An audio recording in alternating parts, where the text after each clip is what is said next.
गुरु प्यारी साध संगत जी, बड़े प्यार से कहना जी, धन निरंकार जी। आज का विशेष टॉपिक है जीवन को भक्ति में कैसे बनाएं। पग धूली नहीं संत की मिलती, मन में नहीं सत्कार अगर, ज्ञान कभी नहीं मन में टिकता, गुरु पर नहीं एतबार अगर।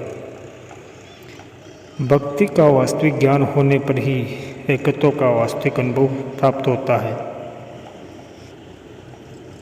लेकिन साध संगत जी, दुनिया की मोह माया में फंसे व्यक्तियों की वही दशा है जो जाल में फंसे उन तोतों की होती है, जो राग भी अलाप रहे हैं कि शिकारी आएगा, जाल बिछाएगा, दाना डालेगा, पर हम जाल में नहीं फंसेंगे, जबकि वे जाल के अंदर फंस चुके हैं। और साध संगत जी, किसी संत ने कहा है कि दुनिया में दोनों गए, माया गई, दुविधा में दोनों गए, माया मिली न राम।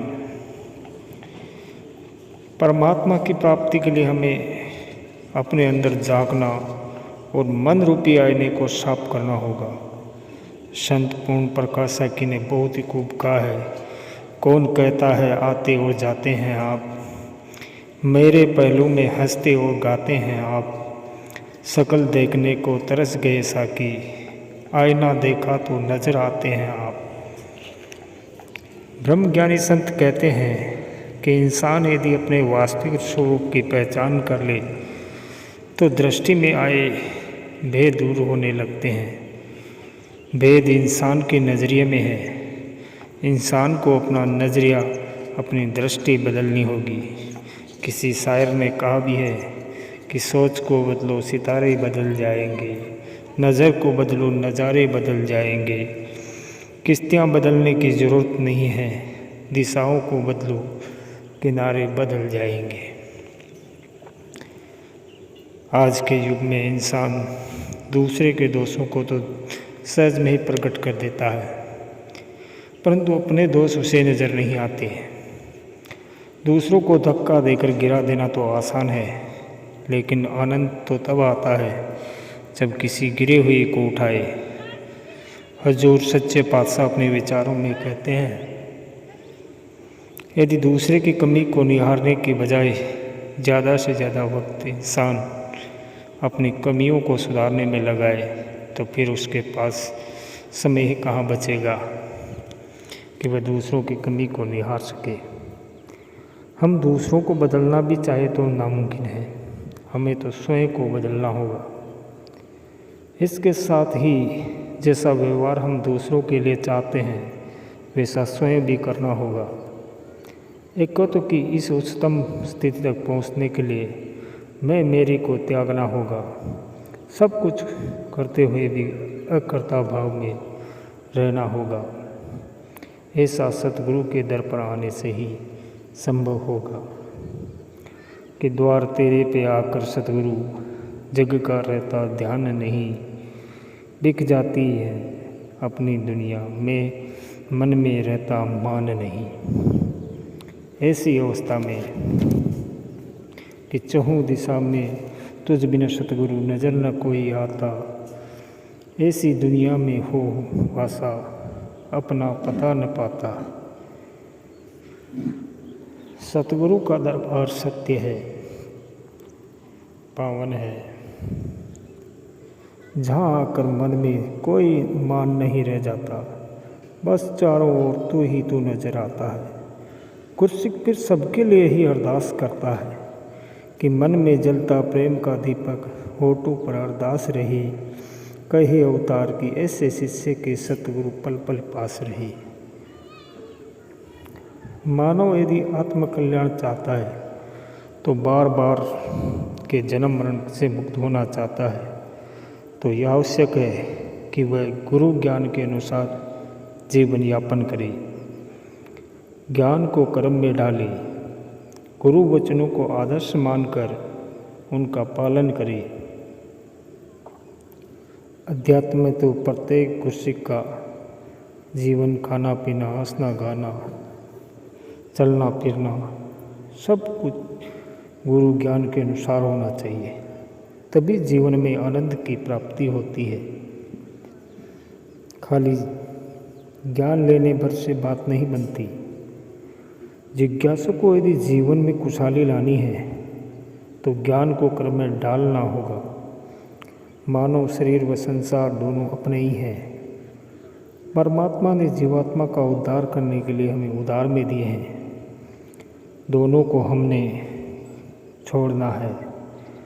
आज मानव की स्थिति ऐसी है कि जो चीज़ उसके पास है उसकी तो वह कदर नहीं करता, उसका सही उपयोग नहीं करता, और जो उसके पास नहीं है उसके पीछे भाग रहा है। सृष्टि में पैदा होने वाली हर चीज़ का विकास आवश्यक है, क्योंकि वह पैदा ही विकसित होने के लिए हुई है। आज के भौतिक युग में मानव शारीरिक सुविधाओं की प्राप्ति के लिए अनेक कार्य करता है। परमात्मा ने तो सारी चीज़ें निःशुल्क प्रदान की है। हवा, पानी, आग, धरती, गर्मी, सर्दी, धूप इत्यादि हमें प्रदान की है। ये हमें बहुत कुछ देता है, परंतु हमारी बुद्धि ऐसी है कि हम संतुष्ट ही नहीं है। मांग मांग कर अपने आप को सीमित कर लेते हैं। गुरु पीर पैगंबर यही तो समझाते हैं कि ये सारी कायनात खुदा का कुनबा है। जो इस कुनबे की खिदमत करता है वह प्रभु का सच्चा बंदा है। संसार में मुक्ति का सबसे सरल और उत्तम साधन भक्ति है, और भक्ति के माध्यम से ही मानव का कल्याण होता है। संत कहते हैं कि फूलों की डाली पर कांटे भी होते हैं, परंतु संत कांटों से बचकर फूल ही चुनते हैं। मानव को फूलों से ये सीख लेनी चाहिए कि फूल अपनी डाली से टूटकर भी दूसरों के लिए घरों को सजाते हैं। अपने लिए तो सभी जी रहे हैं। आनंद तो तब है जब कोई दूसरों की भावनाओं को समझे, उनका सम्मान करे, उनके लिए कुछ अच्छा करे। एक विचारक ने कहा है कि यदि हम दूसरों की मदद के लिए छोटी सी चीज़ भी करते हैं तो वे दूसरों के दिल पर बड़ी जगह बनाने में मददगार साबित होती है। और बाबा जी कहते हैं कि प्यार सजाता है गुलशन को, नफरत वीरान करे। कि संसार में रंग बिरंगे फूल खिले हैं, परंतु सब बिखरे पड़े हैं। हम उन्हें मिलाकर गुलदस्ता बना लेते हैं या एक धागे में पिरोकर माला बना लेते हैं, तो फूलों की शोभा तो बढ़ जाती है और उसके द्वारा उस दूसरों का भी सत्कार संभव हो पाता है। इसी प्रकार इस विश्व में भी अनेक जाति, धर्म, वर्ण, नस्ल के लोग रहते हैं। प्रत्येक मानव की बोली, भाषा, रहन सहन चाहे अलग हो तो सभी मानवीय। जिस प्रकार संसार में अनेक छोटी बड़ी नदियाँ बह रही है, परंतु जब वे समुद्र में मिल जाती हैं तो समुद्र उनका रंग, रूप, गुण, धर्म न देखकर अपने में समाहित कर लेता है। तो अब सत्संग जी, संसार में मानव में अनेक देवी देवताओं की पूजा अर्चना की रूढ़ियाँ परंपराओं को मानते रहे, चाहे उसका फ़ायदा हो या नुकसान इसका कुछ पता नहीं। पूजा तो करते रहे हैं, परंतु उन्हें ये मालूम नहीं रहा कि वे जिसकी पूजा कर रहे हैं वे सभी इस निरंकार प्रभु के ही अंदर है। सतगुरु से निरंकार प्रभु को जानकर इसके एहसास में भक्तिमय जीवन जीना ही आदर्श जीवन की स्थिति है।